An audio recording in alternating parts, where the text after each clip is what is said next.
I'm a 27-year-old woman, the eldest child of a middle-class family that's always prided itself on being traditional and close-knit. My parents run a small business, a cozy bakery they've owned for over 20 years, and we've always lived in a modest but fully paid-off house in a quiet suburb. Growing up, I knew we weren't rich, but my parents always emphasized the importance of hard work and family loyalty. I believed that until recently I could count on my family no matter what. But as it turns out, loyalty seems to have limits. When my grandfather passed away about 5 years ago, he left me a trust fund. It's not win the lottery money, but it's substantial, enough to change someone's life if managed wisely. The catch is that I can only access it when I turn 30, unless it's for specific purposes like buying my first home or pursuing further education. I've always been practical, so I've been patiently waiting until I can use it to either purchase a small apartment in the city or start a business of my own.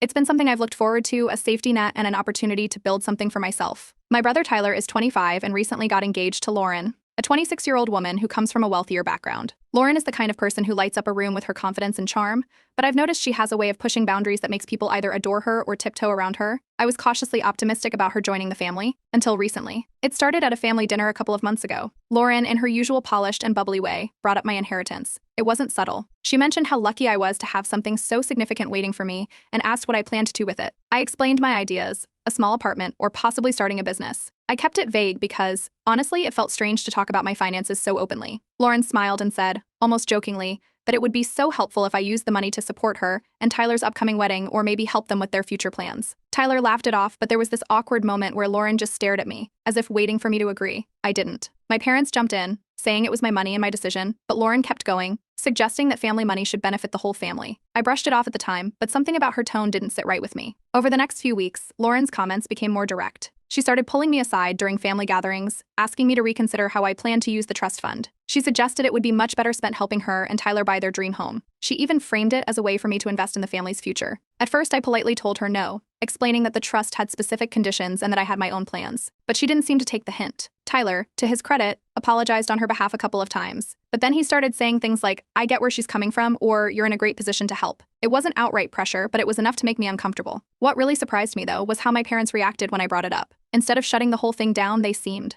hesitant. My mom even said something about how Lauren just wants to feel like part of the family and how Tyler had always been the one who struggled more financially. That's when it hit me. This wasn't going to go away quietly. The final straw came when Lauren cornered me during a casual weekend lunch, just the two of us. She outright asked me to consider gifting them a portion of the inheritance as a wedding present. When I said no, firmly this time, she accused me of being selfish. She said I was hoarding money that could make a real difference for Tyler and their future. I was so stunned I didn't even know how to respond. Tyler later called to apologize, but it felt more like damage control than genuine remorse. He mentioned that Lauren didn't mean to come off so strong, but she had a point. Now, I can't shake the feeling that this is only the beginning. My parents' sudden sympathy for Lauren's point of view has thrown me off balance. I can't tell if they're trying to keep the peace, or if they genuinely agree with her. Either way,